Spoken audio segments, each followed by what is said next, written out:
Hello, ladies and gentlemen. Welcome to yet another spotlight interview with global thought leaders, an initiative by RightSource Global.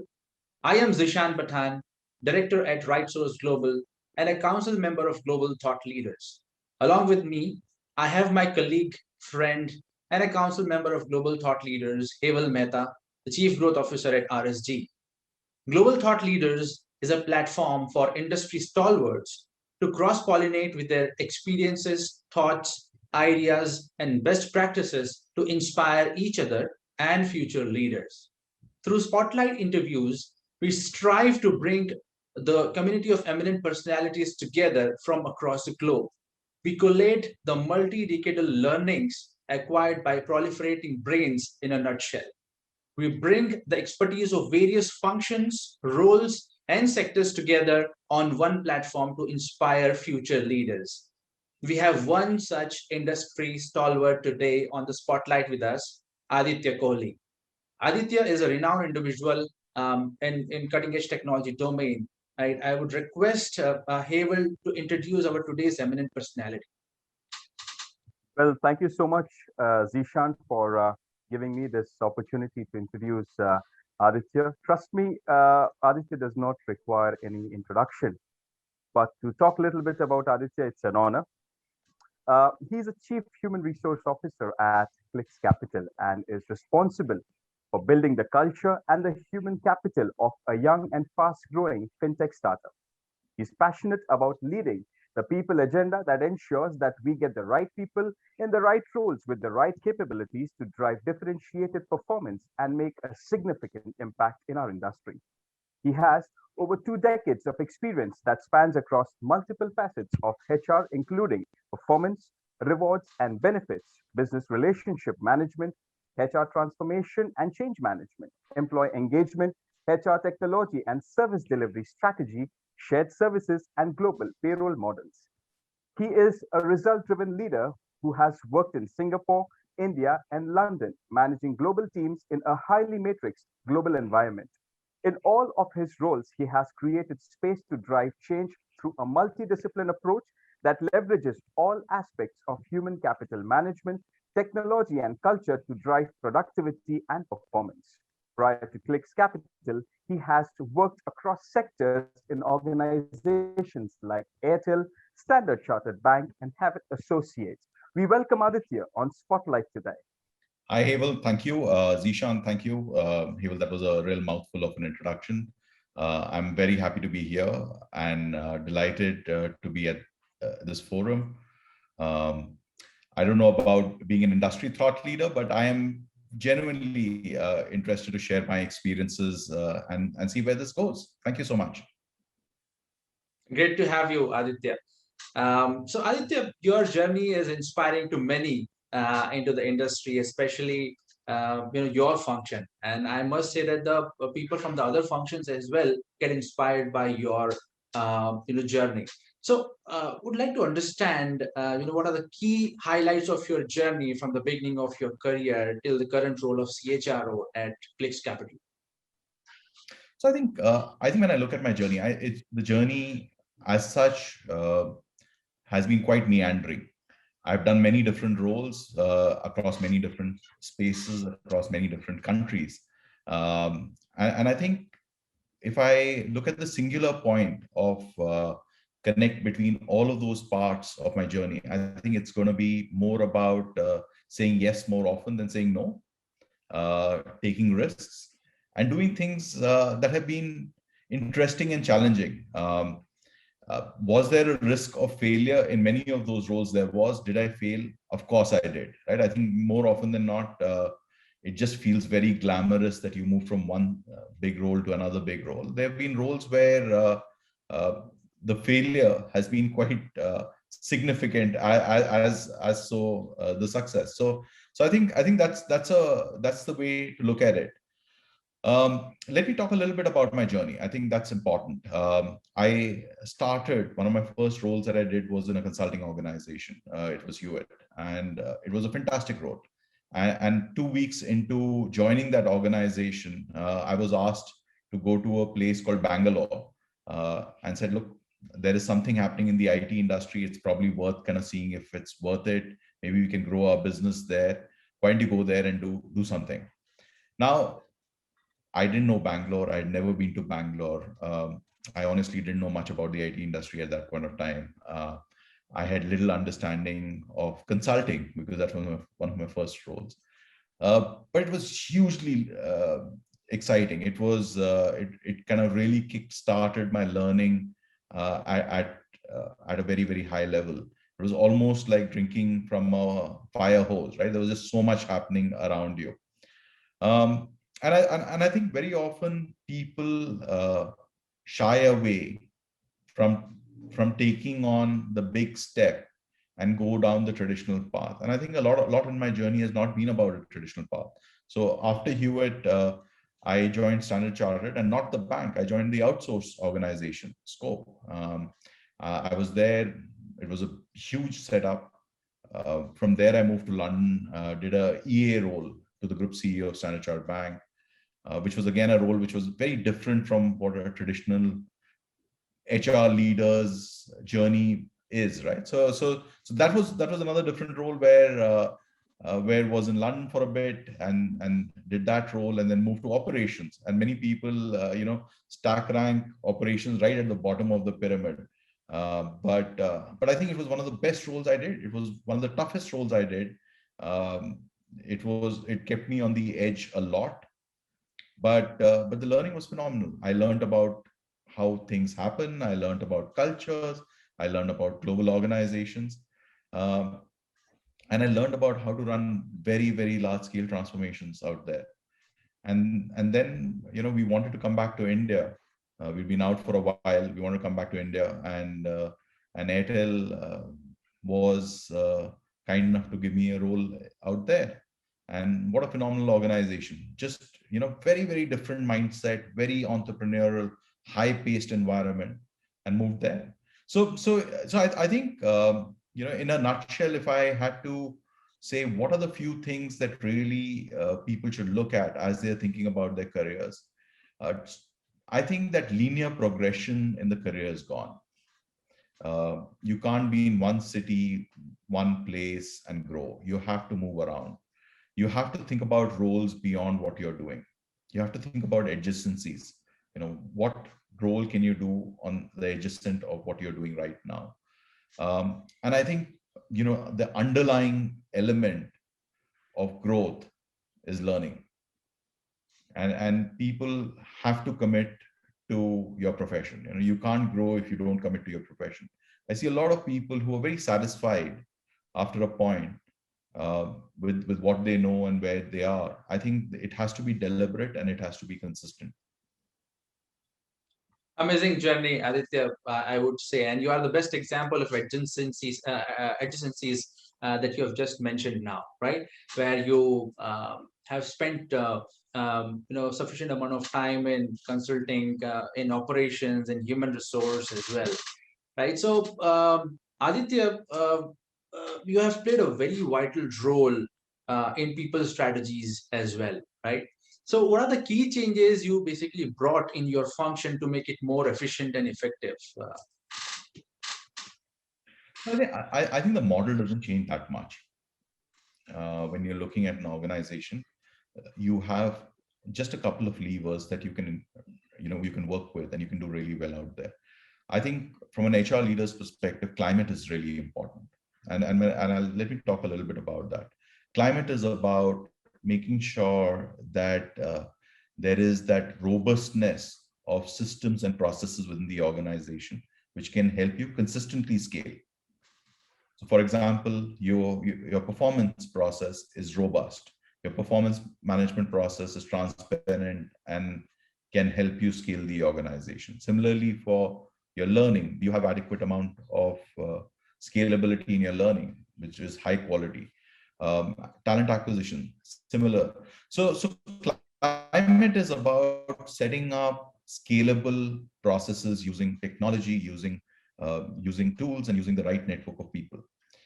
The second area that I think is very, very important in companies, especially smaller companies, is culture. And with us, everybody now working from home, it becomes a little bit more complex than what it was earlier, right? Because the culture is about how people work together, how decisions are made, what kind of a history and a story that the organization has. And if you go to companies, you look at the walls, it kind of shares a story, and you look at the people, they share a story. Now, if you're all sitting at home, it becomes all that more difficult, right? So culture was about artifacts, culture was about stories, culture was about imagery and science. Now this has become a little bit more difficult as we are at home. So culture becomes a very important component that actually holds the company together. The third thing, which is very, very important in this scenario, is leadership. Do you have the right people? Can they think transformationally? Can they think scale? Can they think growth? Are they good caretakers, or are they good transformationists? And the fourth bit, which I think is very, very important, is purpose. Why are you here? What are you doing? So again, when I look at what makes an organization really successful, it is climate, it's culture, it's leadership, and most importantly, it's about the sense of purpose. Definitely, Aditya, definitely agree to that point. Furthermore, you discussed about culture, right? And the next question that I'm going to ask you would be of great interest to a lot of millennials, right? So dealing with the millennial workforce has become a different ball game, as the younger generation prefers work-life balance with flexible schedules and telecommuting, right? So what are the principles you suggest for fluid task management with gig economy? So I think you've got to put this in context a little bit, right? We've grown up in an era where there was a certain degree of constraints, there was a limited amount of technology, information was not as widely transferable. Um, Millennials have grown up in a very different environment, where very different set of constraints, very different sets of principles, and a lot of that permeates in the way they think, in the way they deliver stuff, in the way their expectations are formed. I find it hugely energizing working with millennials. I think they bring a very, very new perspective. They challenge status quo incessantly, they push, and they're hungry to drive growth. So that's one big element that you get with millennials, right? I think millennials tend to be exceptionally productive because they see the problem very, very differently from most leaders have seen. So there's a lot to learn out here. I think if I had to think about two or three areas that really kind of steps this aside, is I think there is a certain degree of hunger to make a bigger impact in a millennial. And as long as an organization is able to harness that hunger, provide them with roles, give them better opportunities to see that they can make an impact, I think millennials have been exceptionally successful. The fluidity is about making sure that you're actively watching their career, you're giving them opportunities to do diverse things where they can see an impact, and at the end of it, they're learning, right? I think the whole bit about work-life balance, I think they've got it better than we have. I think they've kind of thought through it more than a lot of us. So they're quite committed to this notion of balance, which is a good thing. It's not necessarily a bad thing. Great thought, Aditya, there. Aditya, you spoke about transformation, right? The organizations are undergoing rapid transformations. And in fact, I must say that HR function is undergoing a rapid transformation because of this pandemic. So how do you see it evolving in the near future, keeping in mind the latest development in artificial intelligence and machine learning? I think HR over the last 2 or 3 years, or maybe over the last 5 years, HR technology has been a very, very hot space. We've seen amazing amount of things come up, be it in the way people engage, be it in the chatbots, be it in terms of just the level of data and insights that you can draw on. And I think this is going to be more of it. This is a big space. There is just so much we can do, and more there is more realization that human computer interface is the future, right? Which is the place to go to. Now, as we look at that, I think there are a couple of big strategic imperatives from HR's perspective. One is this whole notion of experience, which is about employee experience. It's about customer experience. It's as you work, what is the kind of experience that you can draw on? And I think technology is just going to improve it. It's going to hyper personalize things where for every individual, the experience that you get is very different from somebody else within the organization. It's not too different from, let's say, you going on to Google and me going on to Google and doing a search. And what both of us would see might be a little different, right? So it's personalized to each of us. I think that's a big one, hyper personalization. And unfortunately, in HR, we've been living in the averages for a very, very long time. What is the average pay for this group? What is the average learning for this setup? We have to de-average, and technology is going to help us do that. I think the second big piece that HR has always been saddled with and always been accused of is about doing a lot of administrative things rather than active, strategic or impactful activities. Right? I think technology is going to take off a lot of the mundane, what are the administrative bit, and move it out and make HR a lot more human-centric, increase the touch in the way people and HR engage with employees. And I think lastly, I would say scalability. So let me give you an example. Today we have a bot which does engagement. It talks to hundreds of people in a week.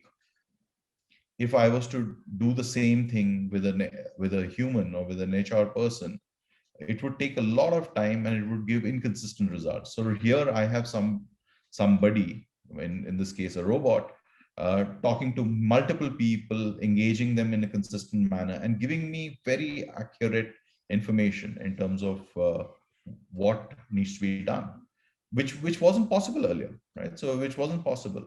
In terms of productivity, today you have your geolocation data. You can actually say, what's the best way to manage a sales beat, which wasn't there earlier. So there's a lot that is happening in this space. And I think one more element I believe will be a big one is about learning in the flow, right? Which is about how do I make sure that there are adequate amount of nudges that we can give an individual when he's doing that activity to do it better. So let's take an example, a manager having a difficult conversation with an employee. We were in the past, we were training the manager so many times. Now think about a system where a manager through augmented reality is having a conversation with an employee. And as he's having the conversation, the system is taking a note of the conversation and giving him nudges saying, look, you've got to recognize this, or you got to tell him this, or have you thought about this? And this is real time. And hence, I think artificial intelligence, machine learning is going to have a profound impact on this function. I would urge all the leaders to invest their time, invest their energy, invest their resources as they're thinking about this. Great thoughts, Aditya. And though technology is playing a very vital role in transforming the organizations and their functions, there are other aspects as well which are contributing to the organizational transformation. So what are the key people strategies which are helping organizations to promote diversity and inclusion? Because it also is somewhere or the other, contributing to the culture of the organization and organizational transformation. See, the debate on diversity, having good diversity within the organization, I think is more or less settled, right? organizations with greater diversity have better products, are more customer centric, are performing better. So there is a definite business imperative for diversity within the organization. I think over the last maybe 2 or 3 years, the societal challenges on lack of diversity have been very, very prominent. And I think it's not only about diversity, it's about inclusion, it's about equality, and it's about kind of making sure that you have an environment which sustains diversity, which sustains the ability to equalize. And diversity, I don't mean gender, I mean all types of diversity out there. And I think a lot is being done, but more can be done. You're starting to see gender neutral policies in organizations where it doesn't matter if you're a man or a woman. You have policies which are similar, which wasn't the case in the past. And there is a lot that is happening on LGBTQ also right now across. So there is a lot that is going on in this space. I think a big focus is around helping leaders and others in the organization to understand their own personal biases. And it's not, a lot of times it's not done in a willful manner. It's a bias that's sitting out there, which is very similar to the bias that was there for working from home. Lots of people said, there is no way we can work from home. Today, it's been almost 18 months, and most of the world is working from home, right? So I think that bias and that mindset change requires education. It requires hand-holding, and at many places it requires very, very firm affirmative action. So that is the way to go. Great. Aditya, the next question that I'm going to ask you is, one of my favorites. The reason being that we get a lot of such kind of questions from our viewers, right? So the aspiring future thought leaders would like to learn from the mistakes, right? So can you share some mistakes that future thought leaders must avoid aligning their goals better? I think as they say, right?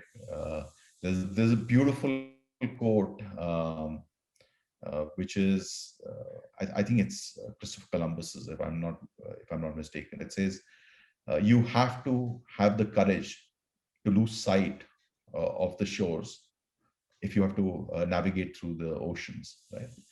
And I think that ability to take risk is an important element. You have to be able to step back, and if you have to cross an ocean, you have to first lose sight of the shores, right? So risk taking is an important element of it, and many a times you don't have the answers.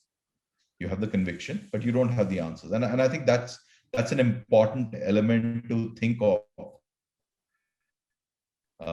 as you're looking at becoming a leader in the organization. I think the second is professional competence, which stems from learning constantly. What professional competence does is it gives you moral courage. It gives you courage to have a tough conversation, which may not have been the case if you don't have professional competence. So how do you make sure that you're learning constantly? How do you make sure that you are able to keep up to the latest that's happening around you? I think the third element, which I've been very fortuitous about, is about the power of a good network. Build a network, invest in it, put time to it. A lot of times just going and picking up the phone and asking 3 of your friends on the network to say, hey, I'm thinking about this. What do you think? And you will just get such diverse perspectives, right? And that can make all the difference between how you execute, how do you do things better. And it's okay. Failure is fine. There's a beautiful quote by Churchill which says, where he says, success is not final, failure is not fatal, It's the will to continue that matters, right? And I truly believe that. And I think in this environment, you're getting into a space where there is no right answer. You have to commit yourself, right? There is a lot of ambiguity. There is a lot of uncertainty. You have to commit yourself. And I think those are the 3 or 4 things that I would say are really important as you look at your career, as you're looking at your goals. Consistency. It's about learning. It's about courage and taking risk. It's about the power of the network. So that's what I would say are bets. Now, you know what? You make mistakes, own it up, learn from it, and don't do it again, or do it again slightly differently. I think that's important, right? Yeah, great. I totally agree to that point, Aditya. So, we have been building this a global thought leaders community for cross-pollination of knowledge. What are your thoughts about this initiative, Aditya? I think it's a very good initiative. I think we need to kind of make sure that we share a lot more learnings, both success as well as failures. I think at the end of the day, it's a network. People learn from the network. It's a little bit like a coach, right? Where when you have a coach, you get better faster. You're hoping that you will get better consistently, but it just kind of gets you up the curve faster. And a community like this would probably help you get up the curve faster, is what I think. So great initiative, and all the best to it. Well, I would really like to thank Aditya today for giving his valuable time. And I'm sure all the viewers watching this video will have really learned a lot from this video.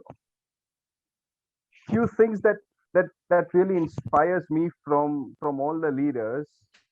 One standard statement that they have, I would not say standard statement now, but it's really amazing. It changes everyone's life. It is that if you make mistakes, learn from that mistake and ensure that you don't repeat that mistake, own that mistake.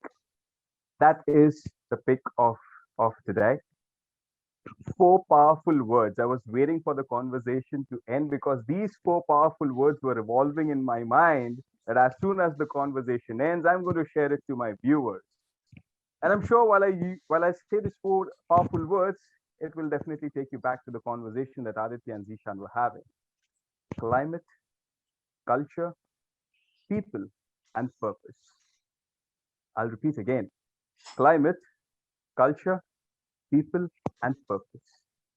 I'll leave it up to that. You can watch the video again if you want more information about these 4 powerful words. But yes, using these words and implementing what Aditya just mentioned in this conversation, I'm sure it'll take you to the next level. So thank you so much, Aditya, for giving us your valuable time and a fabulous spotlight on these powerful words. Thanks, Abel. Thanks, Ishan. All the best.